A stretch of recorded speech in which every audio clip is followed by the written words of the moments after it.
di dalam Al-Qur'an. A'udzubillahi minasyaitonirrajim. Wa min ayatihi khalqus samawati wal ard.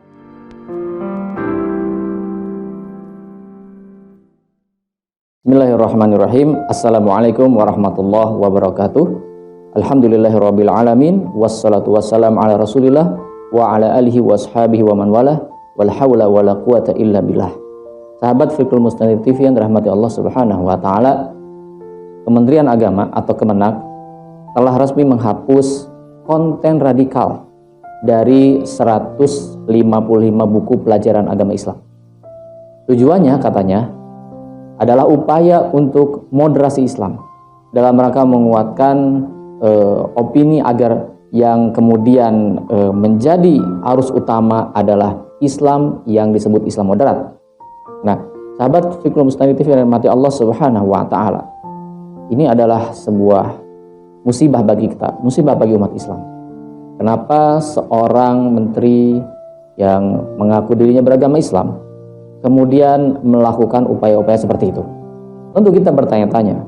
Pertama, pertanyaan kita kepada Pak Menteri adalah, kalau disebut bahwa yang dihapus adalah konten radikal, pertanyaannya, radikal versi siapa? Radikal menurut siapa? Mengapa ajaran yang kemudian disebut radikal yang dihapus ini adalah yang berkaitan dengan terminologi misalnya khilafah dan kemudian jihad, ya, sebagaimana disebut oleh Pak Menteri sendiri. Nah, jadi pertanyaannya, ini radikal versi siapa, menurut siapa? Karena kalau kita lihat, terminologi Islam radikal itu sebetulnya tidak akan kita dapati dalam buku-buku fikih. Tidak akan kita dapati dalam kitab-kitab para ulama, tidak ada. Lalu dari mana istilah Islam radikal itu? Kalau kita telusuri, stigmatisasi radikal terhadap sebagian ajaran Islam atau sebagian kaum muslimin itu berasal dari barat. Dari para orientalis, dari para politikus barat, dari mereka-mereka yang mengidap penyakit Islamofobia.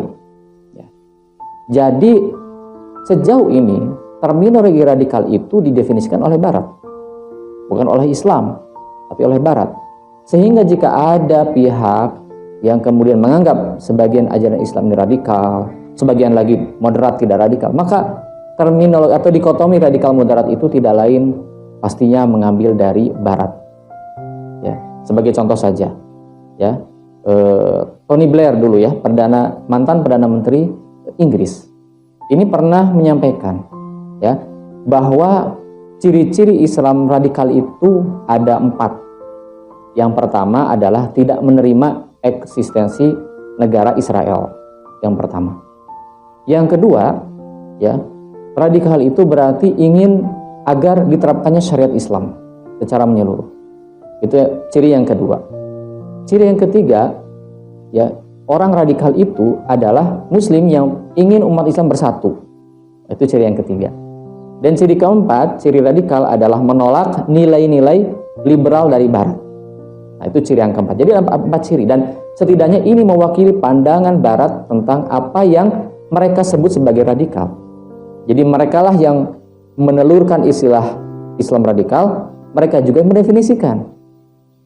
Nah, kalau kita tinjau 4 ciri definisi Islam radikal yang disampaikan Tony Blair tadi, maka sebetulnya keempat-empatnya ini dalam ajaran kita, dalam ajaran Islam, ini sesuatu yang biasa, sesuatu yang sudah pasti termasuk dalam ajaran Islam. Contoh yang pertama, tidak mengakui negara Israel. Tentu saja umat Islam tidak mengakui negara Israel. Ini normal. Kenapa? Karena negara Israel adalah sebentuk penjajahan terhadap bangsa Palestina, terhadap umat Islam di Palestina. Bahkan yang menolak eksistensi Israel itu bukan hanya umat Islam, tapi juga umat dari agama lain yang karena masih memiliki naluri kemanusiaan kemudian memandang bahwa penjajahan Israel itu adalah sebentuk penjajahan. Negara Israel adalah bentuk penjajahan. Jadi bukan hanya khas dari umat Islam. Kalau umat Islam tentu saja tidak setuju dengan adanya negara Israel karena itu penjajahan. Kalau radikal itu kemudian tidak setuju penjajahan, berarti orang yang tidak radikal berarti setuju penjajahan kalau begitu. Kalau itu yang dinamakan radikal, ya, bahwa dia tidak setuju penjajahan Israel, maka sungguh semua umat Islam di Indonesia itu radikal karena tidak setuju penjajahan Belanda. Dan juga bangsa-bangsa lain di dunia adalah radikal karena tidak setuju penjajahan oleh bangsa yang menjajah mereka. Nah, maka ya, ini menjadi janggal bagi kita. Menolak penjajahan kok disebut radikal. Nah, yang kedua, katanya ciri-ciri radikal itu adalah ingin diterapkan syariat Islam. Loh, bagi umat Islam kalau beriman masa tidak mau syariat Islam? Ya. Ati Allah wa ati Rasul wa ulil amri minkum. Diserukan pada orang beriman, taatilah Allah, taatilah Rasul. Ya. Dan taatilah ulil amri di antara kalian. Mentaati Allah, mentaati Rasul adalah sesuatu yang mutlak bagi orang yang mengaku beriman karena itu lahir dari akidah. Seseorang yang sudah berakidah Islam, beriman kepada Allah dan Rasulnya, menyatakan syahadatnya, maka konsekuensi bagi dia adalah taat pada syariat. Bagaimana mungkin orang yang beriman tapi tidak taat syariat? Misalnya ada orang beriman tapi tidak sholat, lalu apa bukti keimanannya? Bukti keimanan seseorang adalah menerapkan syariat. Yang ketiga adalah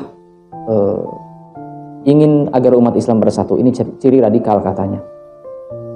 Wahai Pak Menteri, bukankah dalam Al-Quran itu juga disebutkan innamal mu'minuna ikhwah, sesungguhnya orang-orang beriman itu bersaudara. Kalau bersaudara pasti bersatu.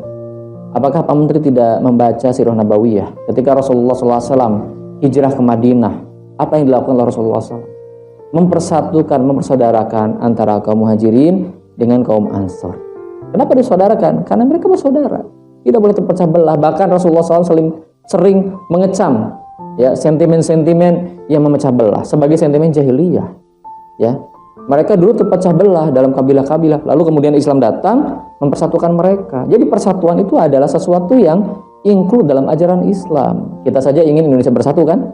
Ya, maka umat Islam berhak dong ingin umat Islam bersatu. Yang keempat adalah bahwa orang radikal itu tidak menerima nilai-nilai liberal. Ya tentu saja orang beriman tidak akan menerima nilai liberal yang merusak ajaran syariat, ya, yang mempromosikan kebebasan, ya, orang boleh membuka aurat, orang boleh menikah sesama jenis LGBT. Siapa sih orang beriman yang mau menerima nilai liberal seperti itu? Ya, seperti bukankah negara kita ini berketuhanan yang Maha Esa? Kalau berketuhanan yang Maha Esa, pastilah menolak nilai-nilai liberal. Kalau ini menjadi ciri radikal, ya, bahwa orang radikal itu menolak nilai liberal Barat, maka sungguh semua rakyat Indonesia itu radikal. Karena semua kita adalah berketuhanan yang Maha Esa, bukan begitu? Nah, oleh karena itu kami hanya ingin bertanya hal seperti itu kepada Pak Menteri dan ingin mewanti-wanti saja. Jangan sampai kita terjebak pada peristilahan, pada terminologi yang dibuat oleh orang lain, ya, sehingga kita menghapus konten-konten yang disebut tanda kutip radikal di dalam buku-buku agama Islam. Apakah Pak Menteri bisa mempertanggungjawabkan nanti di akhirat kelak? Ya, jangankan di akhirat, di dunia inilah. Kalau Pak Menteri dihadapkan pada kitab-kitab fikih, buku-buku fikih, di mana buku-buku para ulama itu sudah memuat di dalamnya ada bab tentang khilafah, ada bab tentang jihad, ada bab tentang syariat, ya. Lalu bagaimana Bapak akan menjawabnya, ya? Kalau konten-konten seperti itu dihapus dari buku-buku agama Islam, gitu kan? Sementara kitab-kitab para ulama yang menjadi rujukan bagi pelajaran agama memuat hal-hal yang Pak Menteri takutkan sebagai konten radikal. Nah, sahabat Fiqhul Muslim TV yang dirahmati Allah Subhanahu wa taala, upaya untuk menghapus apa yang disebut konten radikal ini adalah dinyatakan sendiri oleh Kemenak sebagai upaya untuk menguatkan moderasi Islam. Nah, istilah Islam moderat ini kan memang sudah lama ya digulirkan di kalangan umat Islam gitu. Nah, istilah ini adalah padanan atau lawan ya dari Islam radikal itu sendiri. Jadi dari Barat itu ketika menelurkan istilah radikal, kemudian dibikin istilah tandingannya itu moderat. Jadi kalau tidak radikal maka moderat. Nah, hati-hati yang radikal, ya jauh yang radikal, maka Anda harus ikut yang moderat seperti itu. Nah, ini istilah yang lagi-lagi dibikin oleh Barat dan didefinisikan oleh Barat. Maka oleh karena itu orang yang terjatuh kepada istilah ini pasti mau tidak mau dia kemudian terkooptasi dengan cara berpikir Barat ketika mereka memandang Islam. Padahal bagi kita umat Islam, harusnya kita memandang Islam sesuai dengan agama kita sendiri, sesuai dengan akidah kita sendiri, bukan memandang Islam lewat kacamata orang lain. Misalnya istilah moderat ini, Karena tadi radikal adalah orang-orang yang menentang penerapan syariat, ya, menentang nilai liberal berat. Berarti kalau moderat sebaliknya kalau begitu. Ya, jangan-jangan Islam moderat ini adalah Islam yang mengikis, mengurangi sedikit demi sedikit ajaran-ajaran Islam, di mana yang dikurangi adalah ajaran Islam yang disebut radikal itu. Yang tidak lain itu adalah ajaran yang oleh Barat itu ditakuti, ya. Padahal bagian dari ajaran Islam, bagian dari apa yang tercantum di dalam Al-Quran dan As-Sunnah dan dalam ijma' sahabat, ya. Nah, berarti menjadi pertanyaan, apakah dengan mengopinikan, mengarus utamakan Islam moderat ini, berarti maksud Anda adalah mau mengurangi ajaran Islam sedikit demi sedikit? Wah, ini hati-hati, Pak. Sebab kita khawatir bahwa umat Islam dan kita semua terjatuh kepada apa yang diwanti-wanti oleh Allah Subhanahu wa taala, ya, di dalam Al-Qur'an, ketika Quran mengkritik perilaku orang-orang Yahudi yang mereka itu kemudian mengambil sebagian ajaran Taurat mereka dan mengingkari sebagian ajaran Taurat lainnya, ya, seolah-olah ajaran agama ini hanya prasmanan, ya. Allah Subhanahu wa taala berfirman dalam Al-Qur'an, "Afatu'minuna bi ba'dil kitab wa takfuruna bi ba'd. Fama jazaa'u may yaf'alu dzalika illa khizyun fil hayatid dunya wa yaumal qiyamati yuradduna ila asyadil 'adzab." Apakah kalian hendak beriman kepada sebagian kitab dan mengingkari sebagian kitab lainnya? Ya. Dan tidak ada balasan untuk orang yang melakukan seperti itu kecuali kehidupan yang hina ketika di dunia, dan ketika di akhirat akan diberikan azab yang sangat pedih. Wahai Bapak Menteri yang kami hormati, yang mengayomi kegiatan keagamaan di negeri ini, bertakwalah kepada Allah, takutlah kepada Allah, percaya dirilah dengan ajaran agama kita sendiri. Jangan sampai kita terjatuh kepada peristilahan yang dibuat oleh orang lain, yang didefinisikan orang lain. Jangan sampai kita terjatuh pada memandang agama kita sendiri lewat kacamata orang lain. Dan terutama jangan sampai juga Bapak Menteri dan kita semua dan saya terjatuh ke dalam ancaman yang diberikan Allah Subhanahu wa taala di dalam ayat yang saya bacakan barusan. Semoga bermanfaat. Terima kasih. Assalamualaikum warahmatullahi wabarakatuh.